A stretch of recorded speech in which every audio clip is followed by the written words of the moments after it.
Face à l'impératif d'une croissance forte et au besoin colossal de modernisation des infrastructures, l'Afrique fait des partenariats publics-privés une nécessité stratégique. Ces alliances entre l'État et le secteur privé sont la clé pour combler le déficit d'investissement annuel qui dépasse les 100 milliards de dollars et ainsi catalyser la transformation économique du continent. En injectant des financements dans des secteurs vitaux, énergie, transport, santé, éducation, les PPP allègent les budgets publics et rendent possible des projets d'envergure. Le Sénégal illustre cette ambition en prévoyant de mobiliser 4 370 milliards de francs CFA via ce mécanisme d'ici 2029.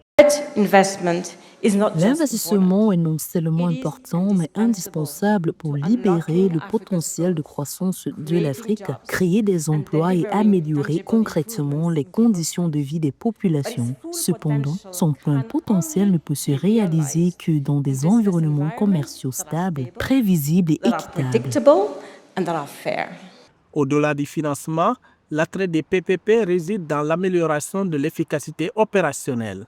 Le secteur privé apporte son expertise de gestion, son sens de l'optimisation et surtout l'innovation technologique. Ce partage des risques et des compétences est fondamental pour garantir la qualité et la durabilité des services fournis aux populations. Plusieurs pays intègrent les PPP au cœur de leurs plans de développement nationaux. C'est un thème qui nous invite tous ou qui marque notre volonté commune de mobiliser davantage d'investissements privés pour le développement de l'Afrique, au moment même où nous notons une baisse notable donc, des financements concessionnels.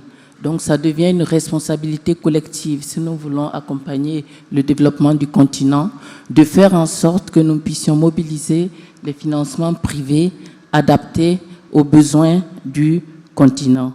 Si les avantages sont manifestes, la réussite des PPP n'est pas automatique. Elle exige, comme le rappelle l'Institut français des relations internationales et la BAD, un cadre juridique et institutionnel robuste. Les défis de gouvernance, de transparence et de capacité d'exécution des administrations publiques doivent être adressés pour inspirer confiance aux investisseurs. Les États doivent veiller à ce que ces partenariats génèrent un impact positif réel, notamment en matière de développement local et de création d'emplois. Il y a la limite de la mobilisation du financement intérieur, et même si le financement intérieur était mobilisé pour les investissements publics, se pose absolument la contrainte de l'obtention des devises étrangères. Et même si on mobilisait aussi des financements importants en plan intérieur, pour les investissements publics, se pose aussi le problème de l'exclusion du reste de l'économie, en particulier du secteur privé, qui se trouve ainsi privé de ressources qui ne sont plus disponibles parce qu'elles ont été mobilisées pour le financement d'investissements publics. Les partenariats publics-privés représentent la voie la plus crédible pour libérer le potentiel économique de l'Afrique. En conjuguant les capitaux privés, l'innovation et l'efficacité avec la vision et la garantie publique, ils sont l'outil indispensable pour bâtir une nouvelle ère de croissance inclusive et durable sur le continent.